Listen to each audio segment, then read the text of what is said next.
Hi guys, welcome back. This is Tracy with TR's Tarot Talk 1111. This is the second of 6 videos that I will be making for my Secret Santa. I don't know if you guys are interested. You certainly don't have to watch these videos if you're not. But I always give a free reading to anybody that donates a deck of cards or something I can use on the channel. And this person, whoever you are, thank you so very, very much. I already made a video doing a very in-depth video of the Inner Child Oracle by Amanda Lynn Aisling. Today we're moving to the Power versus Force deck by David R. Hawkins. But this is the only thing that the person that sent me these decks asked for in the gift receipt was, can you please do a review on these decks? So I'm not sure who sent it or what their intentions are of the review, but I'm going to honor their request because it was such a generous gift, and they didn't ask for a reading. They asked for a review or unveiling of the decks. So every one of these videos I will randomly pick a deck, so they may not always be in this order. But today I'm choosing the Power versus Force deck, and we're going to get to it. I'm going to move these ones off to the side. If you're interested in the Inner Child Oracle, please go check out the video that I made. If it's up, because it may not be up yet, depending on when you view this.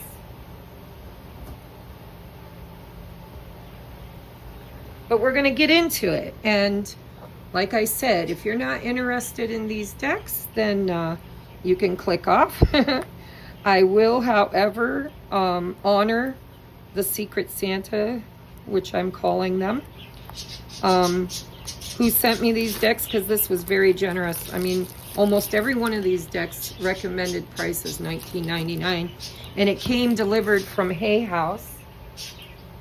And I really do not know who sent them, but it was very generous. So I'm going to do an in-depth flip through. We're going to look at each and every card, and I might even channel a small message around each one. And so know that once I'm done doing all 6 reviews, I'm going to do a reading using all of these decks, so that hopefully my Secret Santa will see it on the channel and be able to get a benefit from...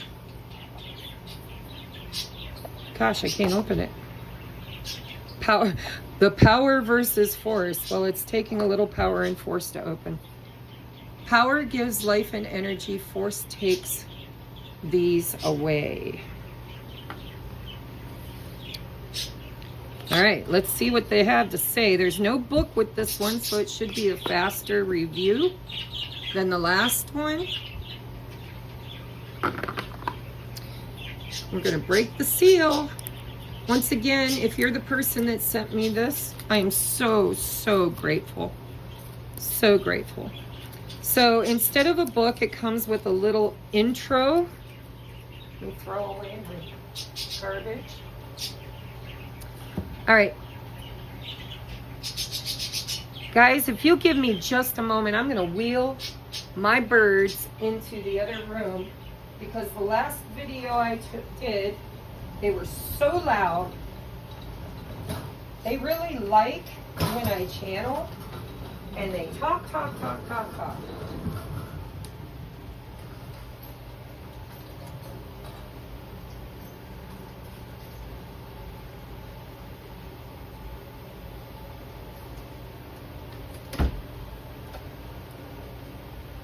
All right, it's a small trailer, so you may still hear them, but hopefully they won't be as obnoxious as they were in the last video.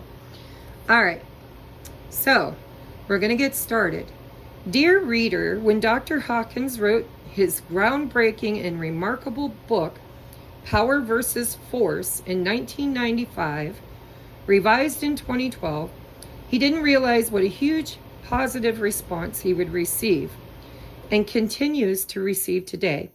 People from all over the world are so excited when they learn that instead of using force for answers, which is exhausting and debilitating, they can use power, the innate energy within all of us that brings about lasting, positive changes and uplifts the world.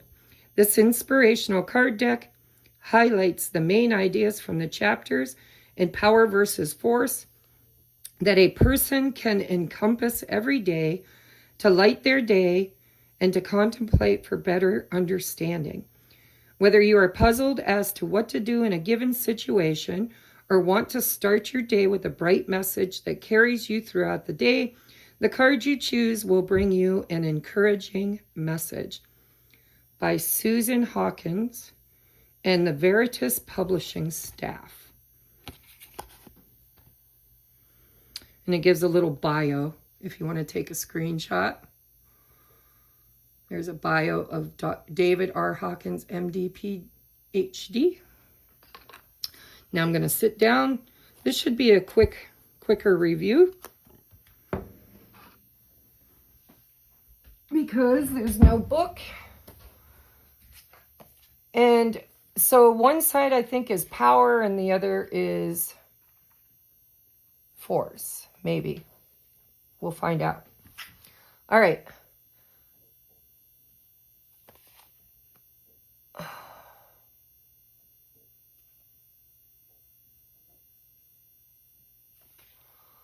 Well, we're going to read them this way. It says, we can find the answers to all questions by merely looking within man himself. Says all of us have available at all times a computer far more advanced than the most elaborate artificial intelligence machine, the human mind itself. Hold on. Alexa, turn off my alarm. Sorry, guys. All right, up next is the body can discern to the finest degree the difference between that which is supportive of life and that which is not. We should not be surprised at this. Living things all react to what is life, supportive and what is not. This is the fundamental mechanism of survival. Inherent in all life forms is the capacity to detect change and react correctively. I love this because this is literally the body can discern. When you're an intuitive like I am, that's exactly what you do. My body, my mind, everything kind of works together to discern what is going on, right? The difference between that which is supportive of life and that which is not. So you can course correct at any time. If you start, I always say, ask your higher self, is this an experience you want to have? And if it is, if everything kind of gels within you and your intuition says, go for it, go for it. And fear not that your mechanism of survival is going to automatically course correct if that situation or that experience is not something that ends up being comfortable or in alignment with your destiny. By taking responsibility for the consequences of their own perceptions, observers can transcend the role of victim to an understanding that nothing out there has power over you. So, taking responsibility for the consequences. Well, sometimes we are responsible for consequences. Sometimes we're not. I believe in fate and I believe in destiny, and I believe our soul chose what is fated for our soul's growth and higher evolvement, right? Ascension. But when you have been victimized by something, you have to ask yourself the way that you are experiencing it through your own lenses, through the way you observed it or experience it, you do have the power to overcome any victimization. You can choose to empower yourself and take responsibility and responsible action, right? It says it's not life's events, but how one reacts to them and the attitude that one has about them, which determine whether the events have a positive or negative effect on one's life, whether they are experienced as opportunity or as stress. There's so much in that. Like I could channel a whole freaking message around this because that is so true. You know, one man's trash is another man's treasure, right? And so certain experiences, if you choose to have that experience from a victimized place, then you can also, because we live in a duality, choose to have that experience from a empowered place. And so how you choose to have that experience is what's going to determine how you experience it. Say, for instance, you get fired from a job, you know, you can feel victimized. You can think, oh my God, that was the most horrible thing that ever happened to me. Or you can say to yourself, you know, I don't know why this happened. I don't know what's going to happen from it. But I embrace the fact that change is like the only constant in this reality is change. And so you can embrace the change and you can choose to create something better from it. See the blessing in it. You know, maybe it was a crappy job, or maybe it was your favorite job, the best job ever. But there's always a reason why your higher self and spirit moves you from one place to another. All right. Psychological stress is the net effect of a condition that you are resisting or wish to escape. But the condition does not have any power in and of itself, right? It's the energy you feed it, right? Thoughts create experiences. So psychological stress is the net effect, the culmination of a condition that you are resisting or wish to escape. So if you're resisting, you have to ask yourself, is this something that, you know, I need to surrender to? Or is this something I need to walk away from? And that brings the power back to you instead of the situation. Nothing has the power within itself to create stress. The loud music that raises the blood pressure of one person can be a source of delight to another. A divorce may be traumatic if it is unwanted, or a release into freedom if it is desired. Again, it depends on the lens in which you choose to view it. All right, our attitudes stem from our positions, and our positionality has to do with motive and therefore context. This guy's kind of deep.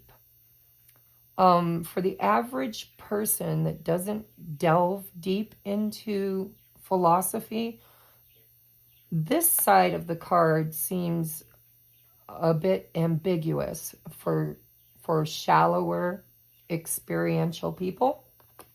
But the other side seems to bring it together in a way that is more understandable. So challenges on the job can result in stimulation or anxiety, depending on whether one's supervisor is seen as a teacher or an ogre.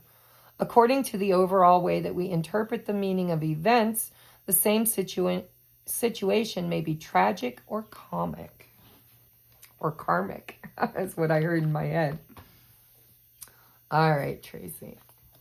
I could delve into these because I love philosophy and I love to go deep into the psyche, but this may not be a deck for people who are not thinkers. It is generally held by traditional medicine that stress is the cause of many human disorders and illnesses. The problem with this diagnosis is that it does not accurately address the source of the stress. It looks to blame external circumstances without realizing that all stress is internally generated by one's attitudes. We don't like to hear that, do we? But all of this goes back to change your mind, change your life. You know, everything is dualistic. I once had a pencil. I don't know what happened to it, but I used it to channel for people. One end, it was an old pencil. And when I first got it, it was like pristine, right? And it was a double-edged, well, it wasn't. So actually it was a normal pencil. It had an eraser at one end, a point at the other. And at one point it was brand new and shiny. And I had it on my desk and I used it for so many different things that eventually it took on a new characteristic. I used the eraser so often that the eraser broke off completely. And I ended up sharpening the other end. So it was pointed, it was sharpened on both ends. And then one end of it, the lead broke. And instead of sharpening it again, I used that end for my candles. You know, I would carve my intentions into my candles. Or if the wicks would kind of fall over, I would use that end to kind of push it back up again. And it was kind of all worn out and tattered and burnt on one end. And the other end I kept really sharpened and pretty. And so that's the duality that this deck is talking about, is that, you know, that pencil holds both vibrations, right? It has the sharp, pointed, pretty end that looks, for all intent and purposes, pristine and wonderful.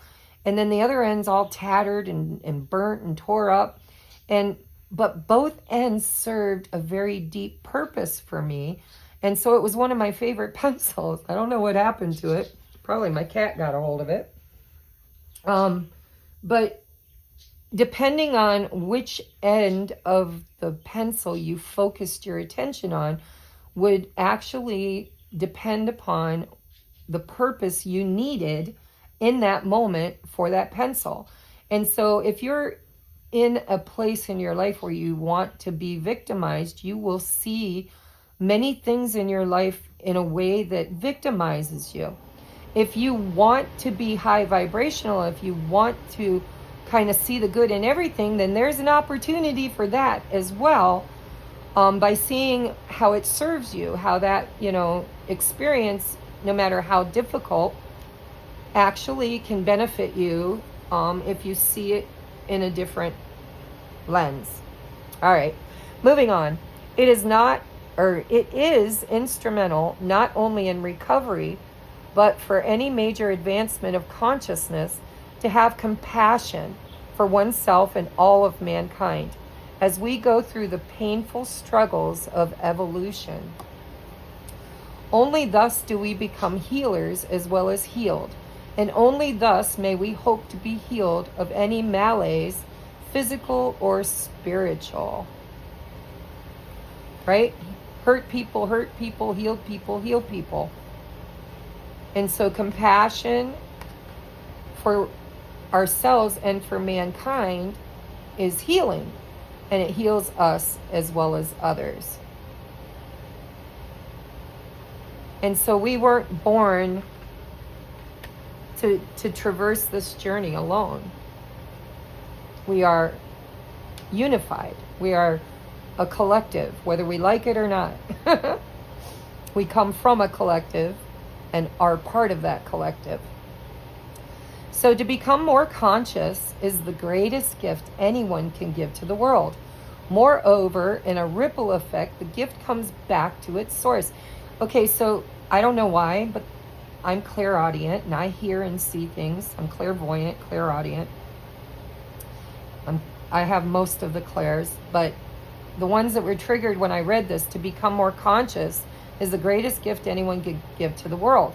So consciousness is awareness. It's gnosis. It's knowing. And so what came to my mind when I read this is, give a man a fish and you will feed him for a day. But if you teach a man to fish, you will feed him for life, right? So there is a ripple effect that comes back to its source. If you teach a man to fish, You don't have to be the one out there every day supplying food and nourishment to others.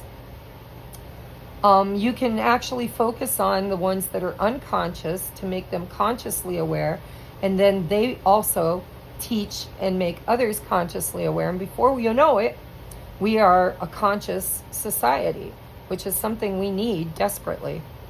So for the first time in history, man is now on safe ground from which to continue his upward march. And this promise of new hope comes none too soon. Wow, for the first time in history, huh? I'd like to know when he wrote this book. But yes, we are in a great awakening. And so it probably is the first time in our history, or our remembrance of history, where we were so consciously aware of things that were hidden previously. I'm not sure this deck is for everybody, but I'm going to go through it.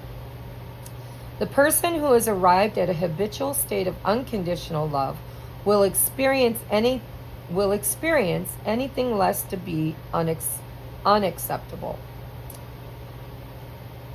Yeah. So once you move into unconditional love, then your vibration is very high.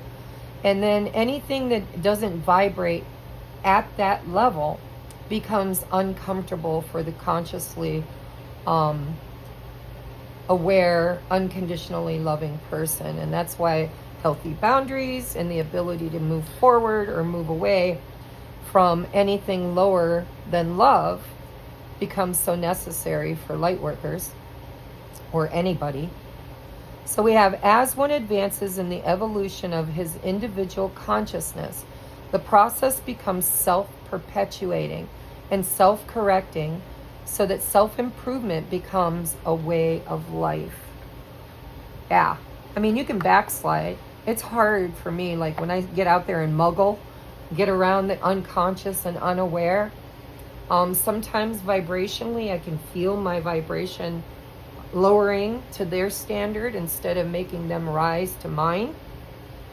And so this can be difficult, but it is very beneficial to know that if you don't allow your vibration to dip and you hold others to a standard, one thing happens. You don't have to really create boundaries anymore because their demons won't like your vibration. They'll just leave naturally. Or they will see your beauty and they will rise to meet you where you are. So loving is a state of being. It is a way of relating to the world that is forgiving, nurturing, and supportive. Love is not intellectual and does not proceed from the mind. Love emanates from the heart. It has the capacity to lift others and accomplish great feats because of its purity of motive. That one doesn't need channeled. It speaks for itself. Love is inclusive and expands the sense of self progressively, right? It's slow. It's like a snowball effect, right? Once you start and you make it a habit, love actually grows and becomes a whole new way of experiencing. But it is progressive. So love focuses on the goodness of life in all its expressions and augments that which is positive. It dissolves negativity by recontextualizing it rather than by attacking it. There's a discovery that the more one loves, the more one can love.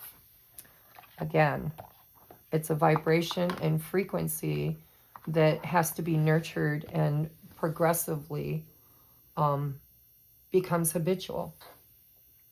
Look, it's so much about love. Art and love are man's greatest gifts to himself. There is no art without love. The processes of creativity and genius are inherent in human consciousness, inasmuch as every human has within himself the same essence of consciousness. Genius is a potential that resides within everyone. It awaits only the right circumstances to express itself. And so, again, I'm clairaudient, and whatever my higher self is, they have a lot of cliches, right? And so what I heard was that necessity is the mother of creation. And so creativity is usually a genius that resides in all of us because we are collectively connected. And so there is nothing new under the sun, right? Or under the moon, or in everything was created and is already created and is already there. And some of us have discovered it and some of us have not. But the potential resides within every one of us to tap into that collective consciousness and create from it. Because whatever you're creating has already been created. All you have to do is channel it. So, moving on, there is no such thing as luck or accident in this universe. Not only is everything connected to everything, we just talked about that, else, but no one is excluded from the universe. We are all members. Consciousness is a universal quality, like the quality of physicality.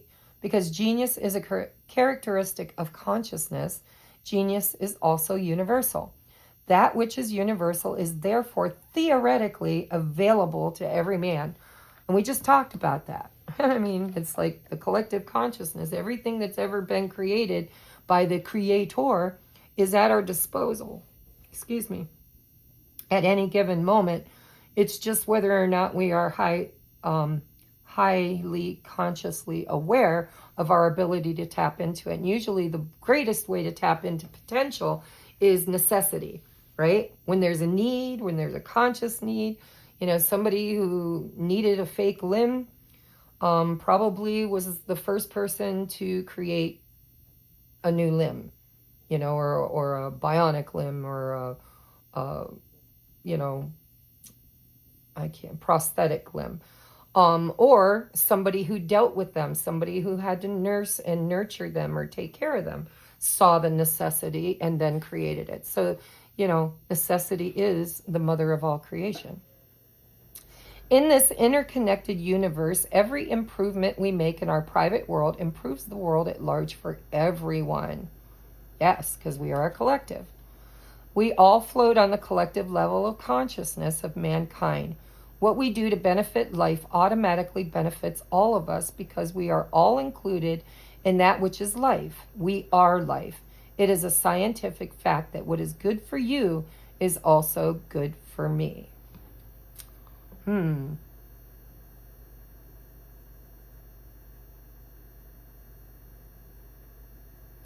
In wholeness, yes. In brokenness, not so much. That could be disputed. All right. Simple kindness to oneself and all that lives is the most powerful transformational force of all. Yes, love and kindness, right? It increases one's own true power without exacting any toll.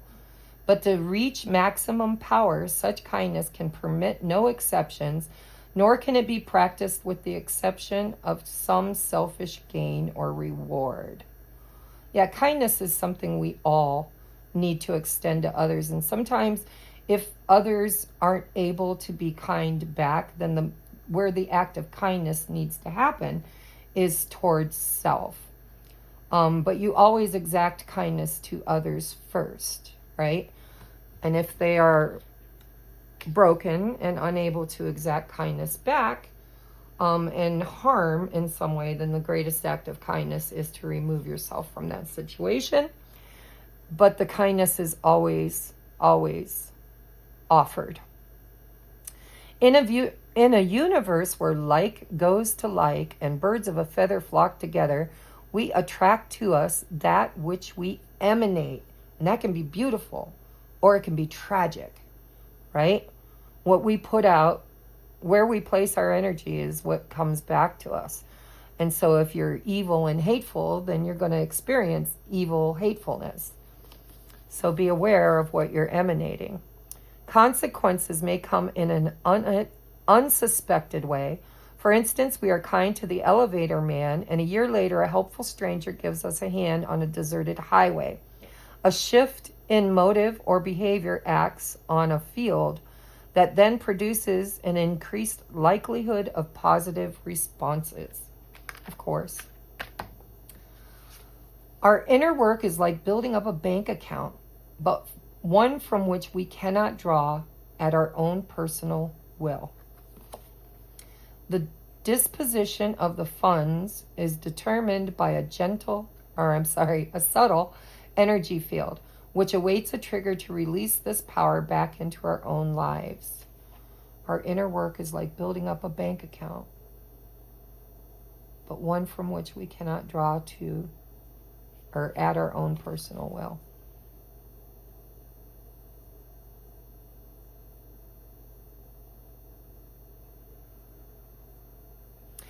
Boy, I'd have to meditate on that one. Our inner work.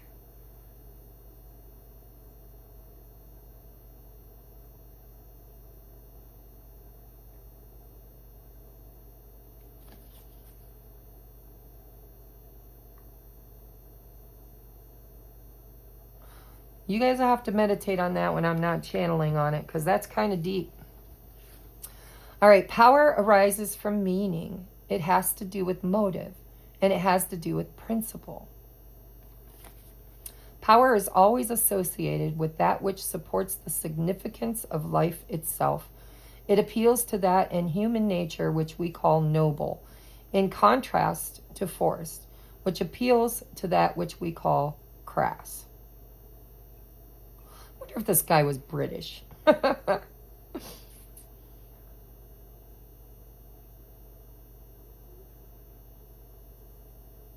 So in this analogy, he's looking at power as in creative energy, creative source, right?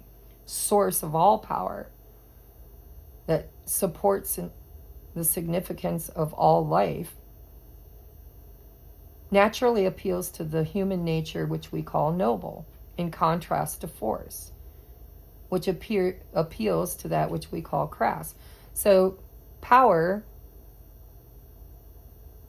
versus force, which is what his whole philosophy is based on. Force is something that we impose, and power is something we draw on.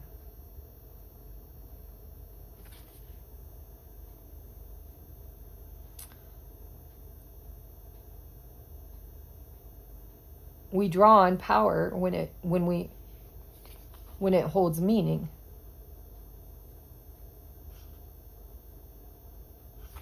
Gives motive and holds principle. But force, in contrast, appeals to that which we call crass. So I wouldn't choose that word, but I think what he's trying to say here is that force is something imposed for personal gain and can be rude and self-serving. I don't know. You guys tell me, what do you think of this deck? I need to move on here. My son's going to be home pretty soon. Power appeals to that which uplifts, dignifies, and ennobles. Force must always be justified, whereas power requires no justification. Force is associated with the partial, power with the whole. Huh. I'm going to let you guys philosophize on these, because some of them I don't necessarily agree with. We could say that force is a movement. Force always moves against something, whereas power does not move against anything. Power stands still. It is like a standing field that does not move. Gravity itself, for instance, does not move against anything. Its power moves all objects within its field, but the gravity field itself does not move. So I don't know how you want to receive this message, but for me, what I'm seeing is, when you come at somebody, let's say in wrestling, and you force against them, if they are not standing in their power, you can overcome them. I've seen this. It's dead weight. Have you ever seen anybody become dead weight? I have. I've seen a toddler throw themselves on the floor, and you go to pick them up, like you picked them up 1,000,000 times in your life and they've never weighed so much.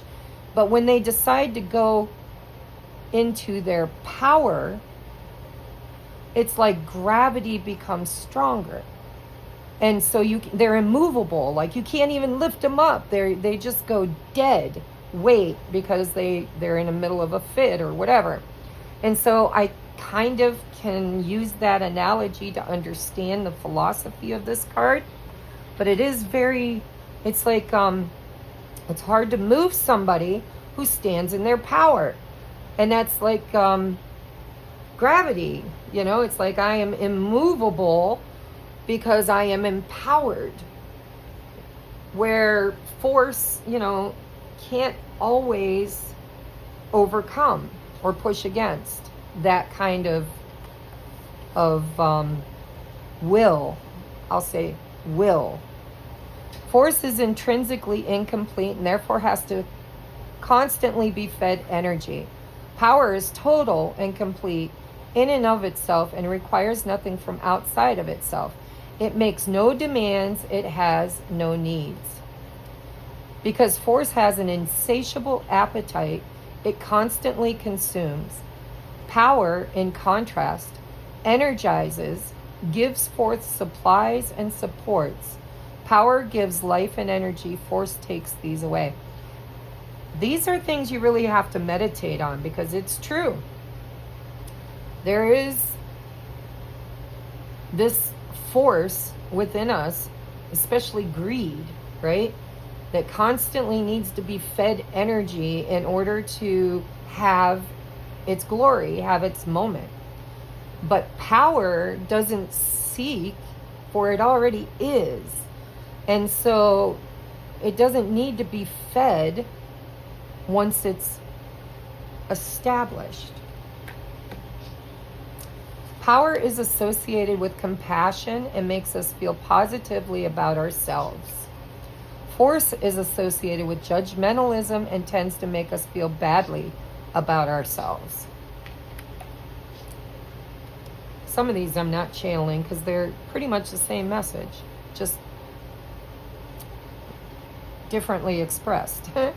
Force's effect is to polarize rather than to unify.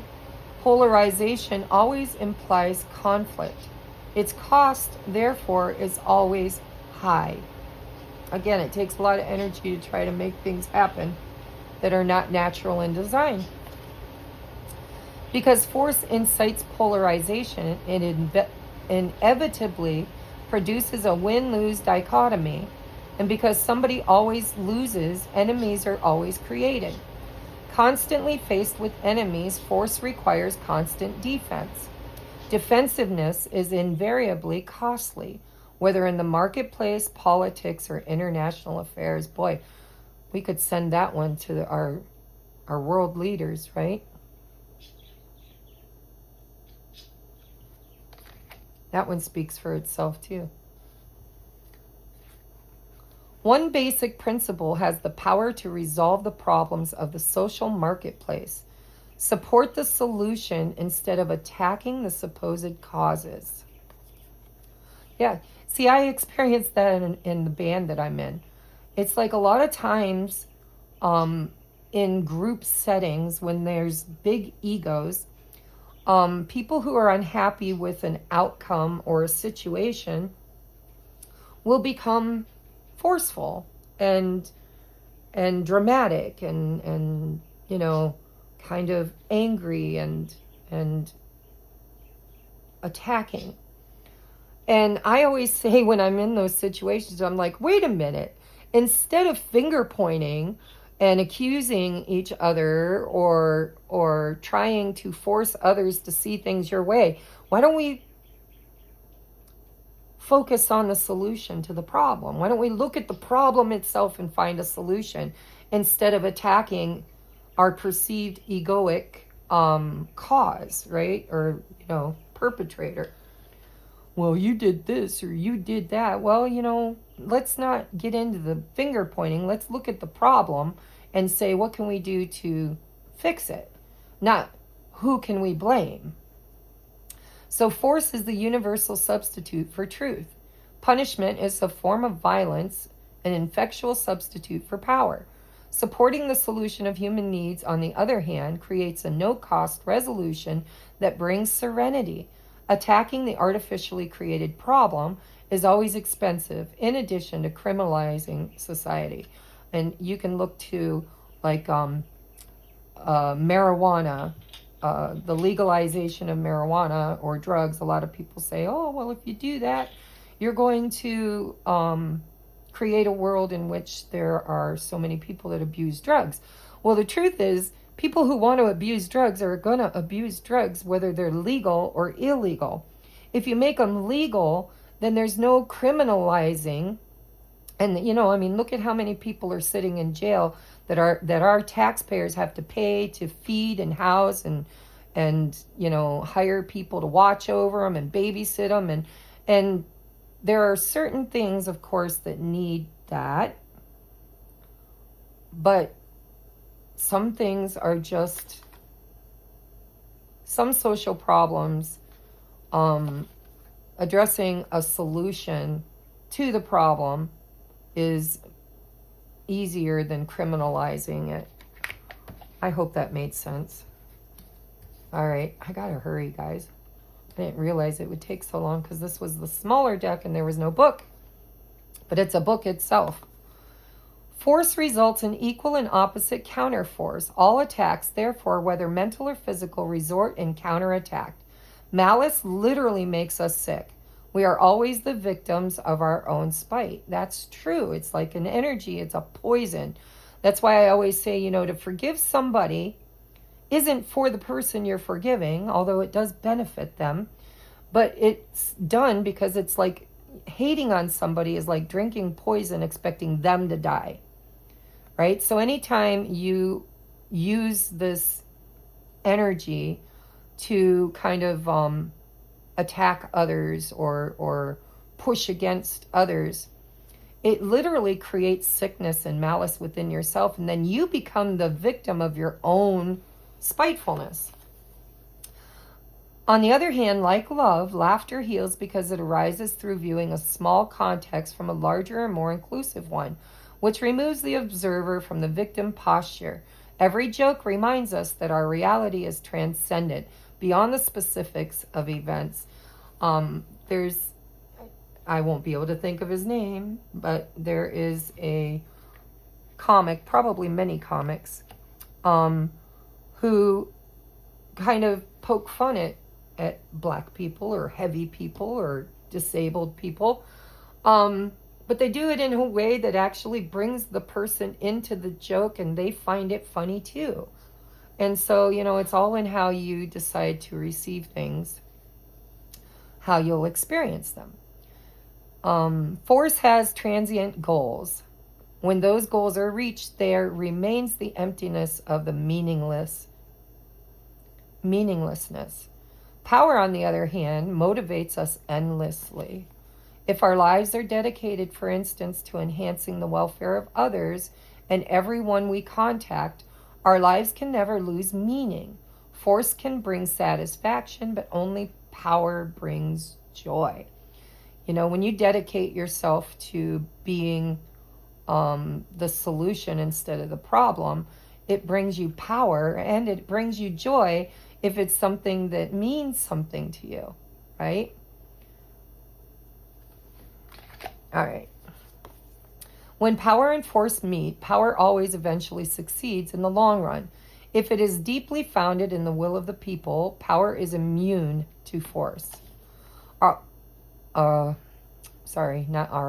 One characteristic of force is arrogance. Power is characterized by humility. Force is pompous. It has all the answers. Power is unassuming. These are deep. I'm just going to go through and read them. I'll only channel for the ones that I feel Spirit is bringing me a message around. Force is seductive because it emanates a certain glamour, whether that glamour is manifested in the guise of false patriotism, prestige, or dominance. Conversely, true power is often quite unglamorous. The weak are attracted to and will even die for the glamour of force. How else could something so outrageous as war even occur? Force often seizes the upper hand temporarily, and the weak are attracted by those who seem to have overcome weakness.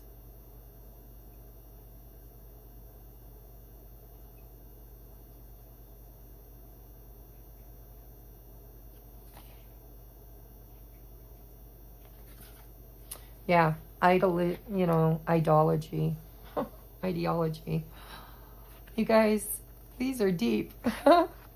How else could dictatorship be possible? Politicians operating out of expediency rule by force after gaining their position through the force of persuasion and rhetoric. Statesmen represent true power, rule by inspiration, teach by example, and stand for self-evident principles. Statesmen invoke the nobility that reside within all men and unifies them through what can best be described as the heart. And looking back through our own politicians, you can see those who lead as a statesman. They lead by example. They're usually demonized or sacrificed, right? Because those who are enforcing are forceful. They don't like anybody that has internal power, because other people are drawn to internal power. Although the intellect is easily fooled, the heart recognizes the truth. That's so true, right? Your heart knows. Sometimes we don't listen to our heart because it's been broken and it's damaged and we don't want to experience that again. But the truth is, your heart always knows, and your mind is always guessing. Where the intellect is limited, the heart is unlimited. Where the intellect is intrigued by the temporary, the heart is only concerned with the permanent. It is clear that power is associated with that which supports life. Force is associated with that which exploits life. For the gain of an individual or an organization, force is divisive, and through that divisiveness weakens, whereas power unifies. Keep an eye out, guys. We're about to see some unification. And pay attention to those who are truly powerful versus those who are forceful. Power attracts, whereas force repels. Well, think about it. If somebody forces something on you, you reject it. You will rebel against it. Where somebody who empowers, power, right? Empowers, will attract people naturally. Like people, it's the light. Because power unifies, it has no true enemies, although its manifestations may be opposed by opportunists whose ends it does not serve. Oh. Deep messages. Power serves others, whereas force is self-serving. Power appeals to our higher nature and force to our lower nature. Force is limited, whereas power is unlimited. That's like, this whole deck could be summed up with that card. Through its insistence that the end justifies the means, force sells out freedom for expediency. Force offers quick, easy solutions. In power, the means and the ends are the same, but ends require greater maturity, discipline, and patience to be brought into fruition. Great leaders inspire us to have faith and confidence because of the power of their absolute integrity and alignment with inviolate principles. Yes, we need one of those. Such figures understand that you cannot compromise principle and still retain your power. Because the minute you sell your soul, then you lose your power. You've given your power to another. True power equals life, equals spirit, whereas force equals weakness, equals death. When an individual has lost or lacks those qualities we term spiritual, he becomes devoid of humanity, love, and self-respect.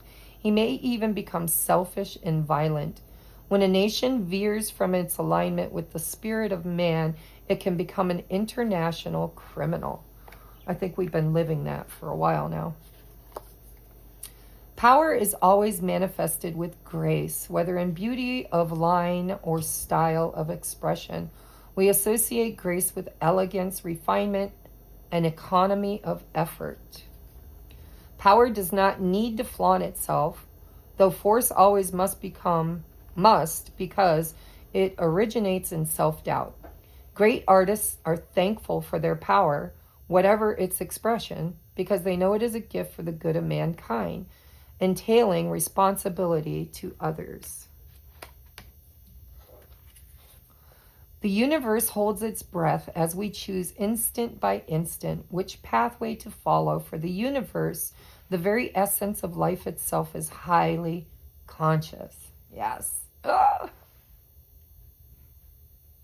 Yeah, I mean, the universe holds its breath, watching and waiting as we make choices, moment by moment, on which pathway to follow.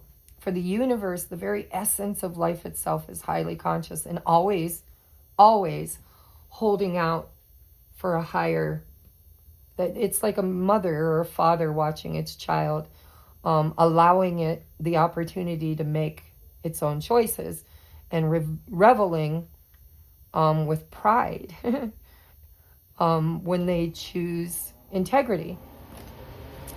Every act, thought, and choice adds to a permanent mosaic. Our decisions ripple through the universe of consciousness to affect the lives of all. Every act or decision you make that supports life supports all of life, including your own. Amen. That's a beautiful card. I like that one. Everything in the universe constantly gives off an energy pattern of a specific frequency that remains for all time and can be read by those who know how. Yes. That's the seers, right? The energy workers, light workers, energy, light, frequency. Every word, deed, and intention creates a permanent record, the Akashic. I read it. I've been in it. Every thought is known and forever recorded. There are no secrets, nothing is hidden, nor can it be. Our spirits stand naked in time for all to see. Everyone's life is accountable to the universe. Yes, it is. It's called the law of karma. Cause and effect. The discovery that nothing is hidden and truth stands everywhere revealed is the key to enlightenment about the simplest practical affairs and the destiny of mankind. In the process of examining our everyday lives, we can find that all of our fears have been based on falsehood. The displacement of the false by the true is the essence of the healing of all things visible and invisible. That which is injurious loses its capacity to harm when it is brought into the light, and now nothing need remain hidden. Every thought, action, decision, or feeling creates an eddy in the interlocking, interbalancing, ever-moving energy fields of life, leaving a permanent record for all of time. This realization can be intimidating when it first dawns on us, but it becomes a springboard for rapid evolution. Yeah, it's called accountability. Knowing that you affect the all. Ignorance does not yield to attack, but it dissipates in the light. And nothing dissolves dishonesty faster than the simple act of revealing the truth. The only way to enhance one's power in the world is by increasing one's integrity, understanding, and capacity for compassion. If the diverse populations of mankind can be brought to this realization, the survival of human society and the happiness of its members are more secure. Unification. I'm telling you, we're working on it. The light workers are out there working on it. Knowing our own and everyone else's human foibles gives rise to forgiveness and thence to compassion. Compassion is the doorway to grace, to the final realization of who we are and why we are here, and the ultimate source of all existence. Perhaps from compassion for each other's blindness, we can learn to forgive ourselves, and peace can then be our assured future. Our purpose on earth may remain obscure, but the road henceforth is clear. We are at the point in the evolution of our collective awareness where we may assume stewardship of consciousness itself. Humanity is no longer resigned to passively paying the price of ignorance. Man may choose to no longer be enslaved by darkness. His destiny can then be certain. It's the Great Awakening, guys. Everything that the veil was hiding is now being exposed, good and bad. And so, you know, becoming responsible for your own contribution energetically to the collective is the only way to heal the collective. All right, I love you. This was David R. Hawkins, the Power versus Force deck. In my own personal summation, I say if you're a philosopher of life, if you're on an awakening journey, this could be a very, very beneficial deck for you. But you'll know whether or not it resonates with you from this review, because it is very deep, and you will have to be in a place energetically to receive the messages in order to receive the messages. All right. I love you guys. I hope this resonates. Thank you to my Secret Santa who sent these decks to me. I will definitely have to meditate on how I will use this deck and in what kind of readings. All right. I love you guys. Namaste.